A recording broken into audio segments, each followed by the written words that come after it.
संतन खे सजी संगत खे आयलन खे मुझो नमस्कार आ। सखी बाबा साईं जन जो हर साल वांगुर हे वर्सी उत्सव वर्सी जो शब्द विसाल मां ठहियो आहे। सिंधी अखर आहे विसाल माना मेलाप। साईं सां मिलिया वञी जेको संसार में आयो आहे कचो थी आयो आहे पको थियण। जोगिन जे संग में रही करके जीव योग सां जुड़ी और साईं सां मिलन था वञी उन जूं वर्सियूं मल्हाइजनि थियूं। और उहो मल्हाइण असांखे पंहिंजे वरसाइण जे लाइ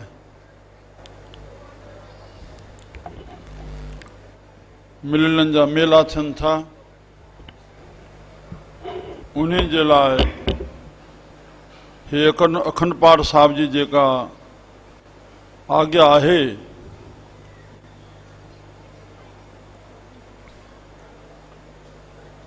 जेकॾहिं इहो अखर सत्य आहे त गुरु ग्रंथ साहिब हाज़िर हज़ूर आहे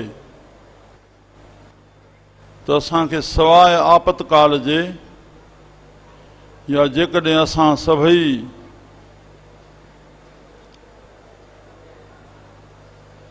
मतलब असां रखाइण वारा जागदार हूं गुरु साहब के जगाए करके और ॾींहुं राति हे आयोजन हले थो उन सतगुरनि जो आसरो वठी निरोघन हे कार्य समाप्त थे।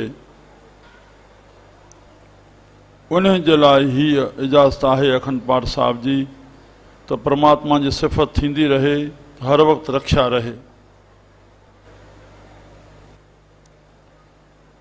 बाक़ी कामनाउनि जे लाइ पाठ साहब अन्य रखी सघबान पर हरूभरू कामना जे लाइ थी करके असां अखंड पाठ रखायूं इहो हरूभरू ज़रूरत कान्हे। तंहिं लाइ उहो 3 ॾींहं मेल जे सुख सां समाप्त थियण लाइ कलयुग जे जहाज़ गुरु नानक साहब जी मुखवाक वाणी जो आसरो वठी करके अॼु पाठ साहब आरंभ कयूं था। संतन को आज्ञा वठी करके साध संग जी आज्ञा वठी करके पाठ साहब जी शुरुआती थिए थी। पहिरियों वचन साहब सां मथों पाठ साहब प्रारंभ थींदो। सतनाम सत श्री हर वाहिगुरु। राम सिमर राम सिमर राम सिमर भाई। राम नाम सिमरन बिनु बूढ़ते अधकाई। क्या बनता सुत देह गृह संपत सुखदाई। इनमें कछ नाह तेरो काल अवध आई। अजामल गज गन का पतत कर्म कीने। तेऊ उतर पार परे राम नाम लीने। सूकर कूकर जोन भर में तऊ लाज न आई। राम नाम छाड़ अमृत काहे बिख खाई। तज भरम कर्म विध निखेध राम नाम लेही। गुर प्रसाद जन कबीर राम कर सनेही। तज भरम कर्म विध निखेध राम नाम लेही। गुर प्रसाद जन कबीर राम कर सनेही। बोल कबीर साहब महाराज की। बोल गुरु नानक देव की। प्यारी मिठड़ी साध संगत,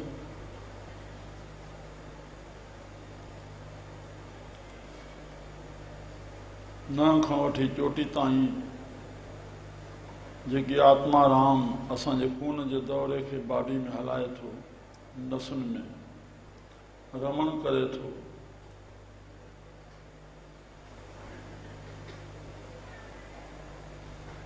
उन राम खे असां सिमरियो आहे, सिमरींदा रहूं। 3 वक्त सदाईं गुज़रियल हलंदड़ ईंदड़ और सॾु कहिड़ो कनि था भाई भैरव सभु हिकु पिता जा पुट आहियूं।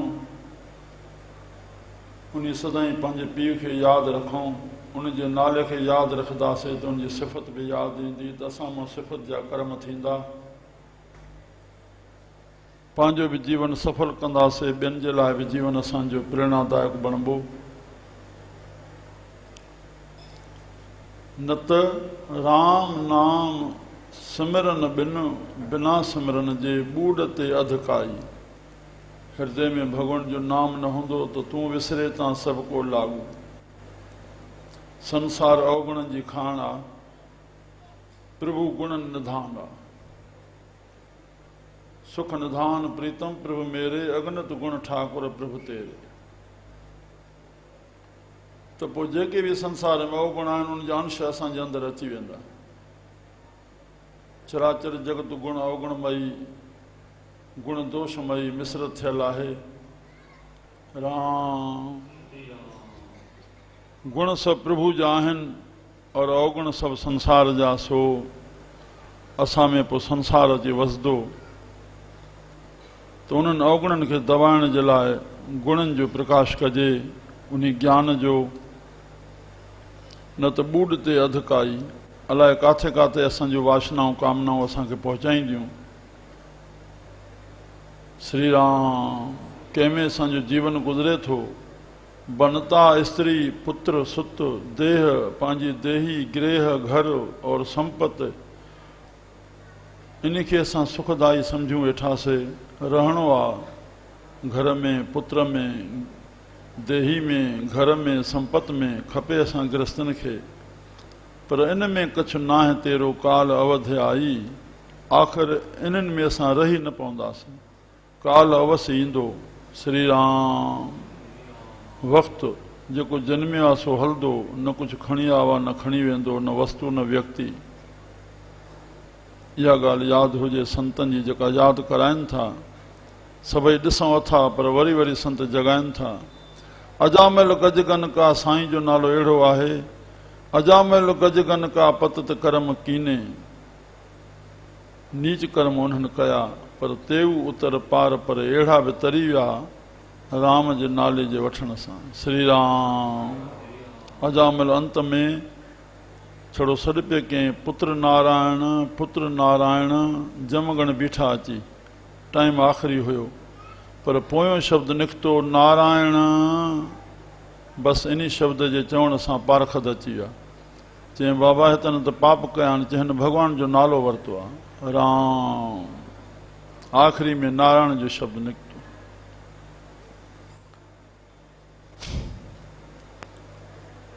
गनका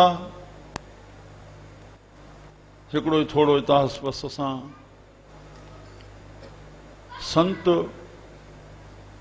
झूपड़े में रहंदा हुआ, हवा तूफ़ान लथो, झूपड़ो ड्रही पियो। हिकिड़ो तोतो संतनि वटि, उहो साणु खणी करके हलिया। कुझु अझे वठण जे लाइ बरसाति खां हिकु सीढ़ी हुई, हलदे रस्ते में पियनि। उतां थोरो चढ़ी वेठा, ॿेटे ॾाके ते, मथां वेश्वा जो घर हो। उनजी दृष्टि पई त कोई वेठो आहे, पर जेको माॾे अचण वारो हुजे त हेॾे हलियो। चई इहो कीअं अची वेठो आहे? त माई हेठि लही आई।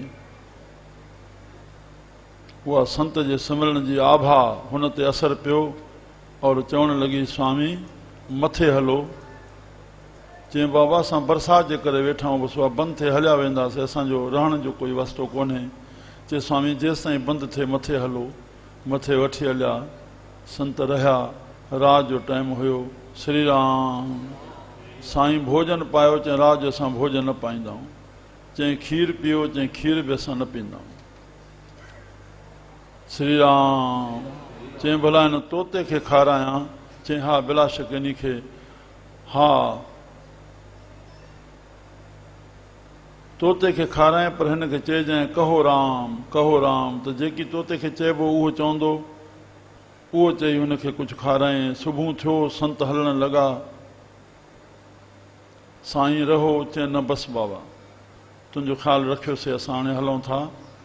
पर हाणे हे साईं भला हे तोतो मूंखे ॾिनी वञो। उहो जेको राम राम चयईं हुनजे मन ते सुंदर असरु पियो। निर्मल नाम हुयो।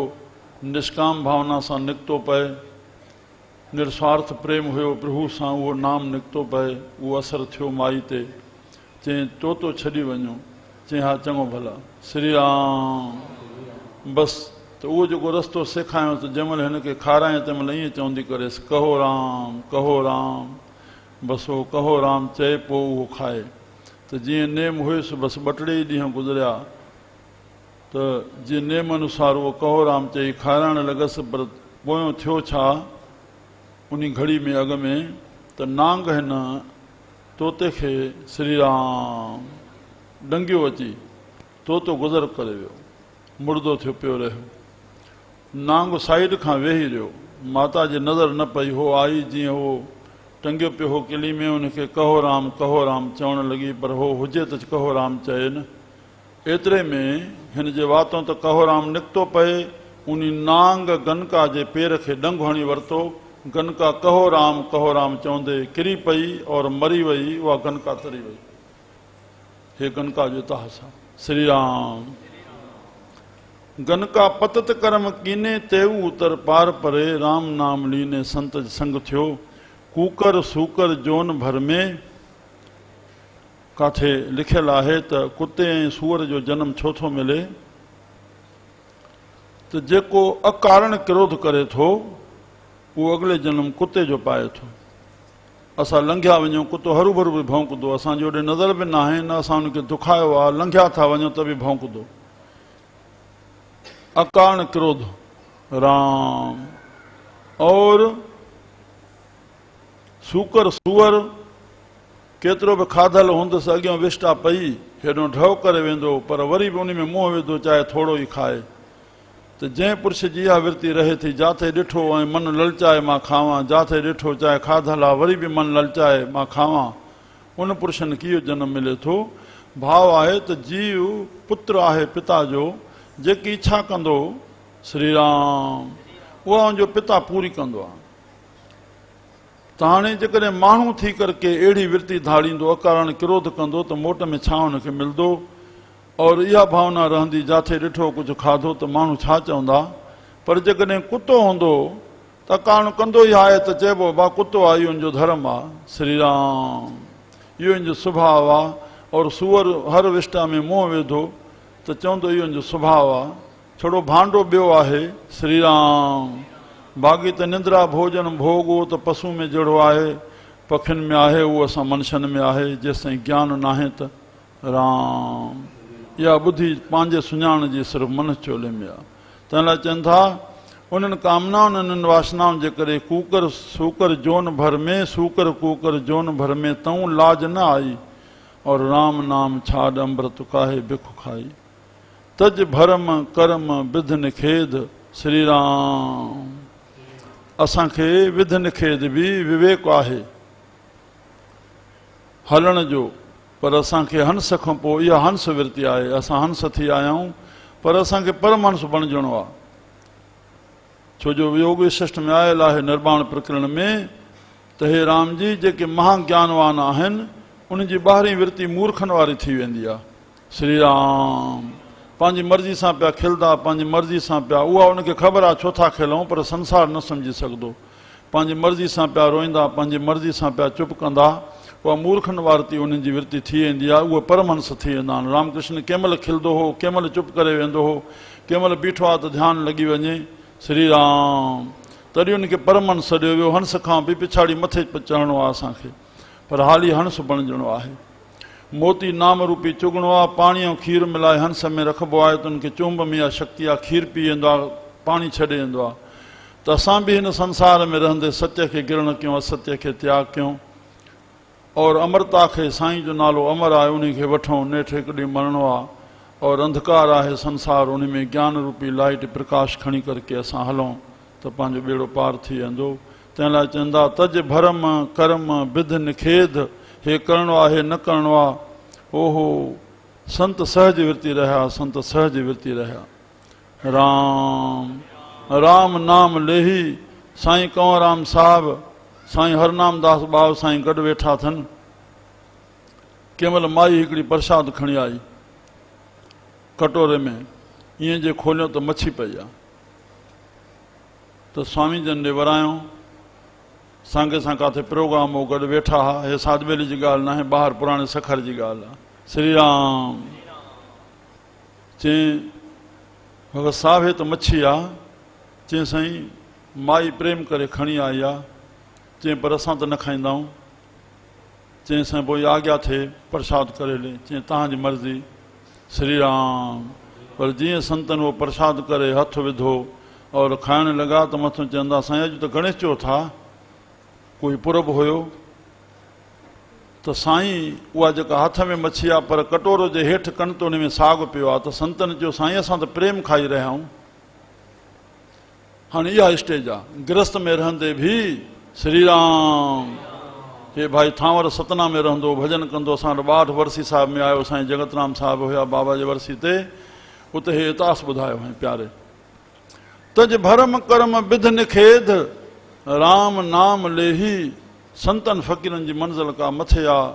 सदा जी कई फ़क़ीर हा त माई बिख्या खणी आई, उहा ॾिने पर सुवाल कयईं साईं मूंखे पुटु घर में कोन्हे मिले। चई हा माई तोखे पुटु थींदो। श्री राम। चई साईं चङो थींदो त पोइ दया कजो उन जे छठी ते पाण अचिजो। चई चङो असां पुॼी वेंदासीं। ईअं ई थियो। भॻवानु हुनखे सतु कयो, हुनखे पुत्रु ॼायो। छठी ते संत पहुता। उहा काई गुरू जी मञींदड़ ही अखंड पाठ साहिब रखायो हैं। राम। छठी ॾींहुं पहुची आहे, भोग साहिब थिए पियो त संत वेठो आहे ऐं हुकिड़ो छिकींदो हथ में होसि। त संतनि खे चई विधो साईं भोग पायो। हाणे भोग पाठ ते त वेठो आहे, पाठ पढ़ण वारो भोग पाए थो, नाइमलिया पढ़े पियो। त हुनखे जे चयूं साईं भोग पायो त संत बि उथी करे वेही रहियो। उहा कली हथ में हुयसि हुके वारी। त होॾे पढ़ण बि लॻो, कली जो फूक बि छिके पियो। हाणे हिते जेका संगत वेठी उन खे मन में शंका उथी, भई होॾे कली होॾे तमाकू और संत हेॾे भोग थो पाए पियो, इहो कीअं थींदो।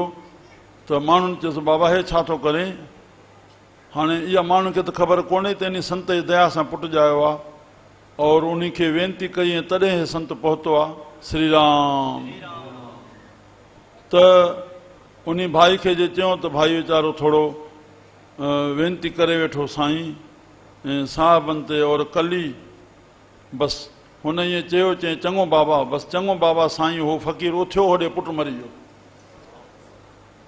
बाबा फ़क़ीरनि जी न्यारी आहे। तजी कबीर साहिब थो चए तज भरम कर्म विध निखेध।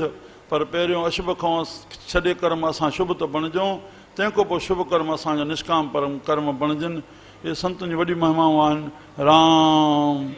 हुन महान पुरुषनि जे दर ते असां वेठा आहियूं। असांजो परमानंद पंजवाणी साहिबु हिकु धरती ते योगी पुरुष हो, जंहिं सिर्फ़ु माता जे चवण सां ई 3 भेरा गृहस्थ कयो, जंहिंमें 2 पुट ॼायोसि, हिकु धीअ 2-2 साल रखी। चयांसि पुटु ॿियो पुटु खपे, या पहिरियों परणाए खां पोइ 2 साल चयांसि पुटु खपे। चई हा मां बसि। अहिड़ो योगी पुरुष मूंखे बि चए 42 खां 47 ताईं बाबा जी शेवा में मां रहियुमि। राम। त अधी माना असांजी रेढनि जी हुई, हे बि रेढनि जा हुया। अधी चयो पुटु हे भेणीअ खे रसोई ॾेई आहे। त जीअं मां खयुमि, मां अॻिले जनम जो ई अॻिले जनम जा पाण खे बि ॼाणसि, ॿियनि खे ॿुधाईंदो तव्हां अॻिले जनम में छा छा हुयो। राम। मूंखे बि चए तस्वीर भाई चांदूराम साहिब जी ॾिठी करे त मां हुनजे ॿुधाइण खां पोइ पुछोमांसि तव्हां इहा घोटकी दरबार ॾिठी। चए न, पर तस्वीर अॻिल ई दरबार साहिब में मुंहिंजो फ़ोटो ॾिसी मूंखे चए थो पियो हीअ जेका तस्वीर आहे इन जी आत्मा तव्हां में आयल आहे। राम। पोइ भाॼी चढ़ियल हुई त जीअं उनखे रसोई ॾिनो ऐं खएं, चए पियो मां अॻे जनम में ब्राह्मण हुउमि चवंदो हो। हाणे हिन जनम में हुन इहा छुई कान हुई। त हीअं जे ॾिठुमि त हिकु छिण लाइ मुंहिंजे मन में शंका उथी ऐं रोटी खणी जीअं भाऊ जे अॻियां रखियमि साईं जे अॻियां, जीअं रखियमि तीअं साईं जन बाहि में हथु पकड़ियो। चई पुटु पर मां संत जी ॿाहिरीं क्रिया ॾिसी करके मन में शंका न आणणु घुरिजे। श्री राम। ईअं 2 टे ॻाल्हियूं साईं जन जूं अंतर्यामता जो ॿुधायो त संत फ़क़ीर काथे पहुता पिया आहिनि। ताज़ो हाणे हिकिड़े फ़क़ीर जी ॻाल्हि ॿुधीसीं। सदाईं शराब पीए मस्ती में पियो आहे। हज़ूर साईं अनवर साईं जो पुटु, उनजो हिते मुरीद आहे हिकिड़ो, उन साईं फ़क़ीरनि जी वरसी बि कंदो आहे। त कॾहिं उहो भाउ पियो चएसि बाबा तूं निमाज़ ई कॾहिं न पढ़ी आहे, कॾहिं निमाज़ त पढ़ो, ईअं चवंदो आहेसि। चई हा भाउ तव्हां ई पढ़ो वञी। हिकु ॾींहुं ईअं चवंदो कॾहिं आहेसि, चई चङो भला हलो हलो निमाज़ पढ़णु। आया जे हिते खूह ते चादर विछायूं, चई त पाण बीही रहियो खूह जे मथां। चई अचु भाउ आ त निमाज़ पढ़ूं। राम सिर खणी झुकाए साईं मां माफ़ी वरिती, भुल कई। फ़क़ीरनि जी मंज़िल आहे तज भरम करम बिधन खेद राम नाम लेही। बसि भॻवान जो नालो वठूं। असांजे संतनि ॿियो छा कयो, राम जो नालो वरितऊं, बसि आए वए सां राज़ी रहिया, सभिनी जी शेवा कयूं। श्री राम गुर प्रसाद जन कबीर राम कर सनेही। बसि गुरू जी कृपा सां संतनि खां नाम वठी करके असां राम जपियूं, असांजो कल्याण थींदो। मुंहिंजा प्यारा हाणे प्रेम सां प्रसाद वठी भंडारो पायूं, पाठ साहिबु रखूं था। तंहिंखां पोइ शाम जो वरी 7 बजे रहरा साहिबु शुरू थींदो। सॼी राति पंहिंजो कलाकारनि जो प्रेम सां असां सत्संग श्रवण कंदासीं। सूचना जेका बि मिले पई असां उन सूचना ॾे पूर्ण ध्यानु ॾियूं। असांजे जे लाइ इहे 1000 शेवादारी बीठल आहिनि तव्हांजी ई शेवा जे लाइ, उन ॾे पूर्ण असां तव्हांजे सुख जे लाइ व्यवस्था जे लाइ, तंहिं लाइ उनखे नज़र अंदाज़ न कयूं, नज़र सानी कयूं। छा थो चए वञे, सूचना छा थी हले, अॻिलो शेवादारी छा थो हथ जोड़े चए। श्री राम इहा महिरबानी कंदा। जेको बि ज़रूरी टपड़ आहे उहो पंहिंजे लाकर में सुम्हण महिल बि वाच आहे कुझु आहे सभु पंहिंजो जमा करायो। घड़ियाल हर जाइ ते लॻल आहिनि। श्री राम बसि इहा वेनती आहे।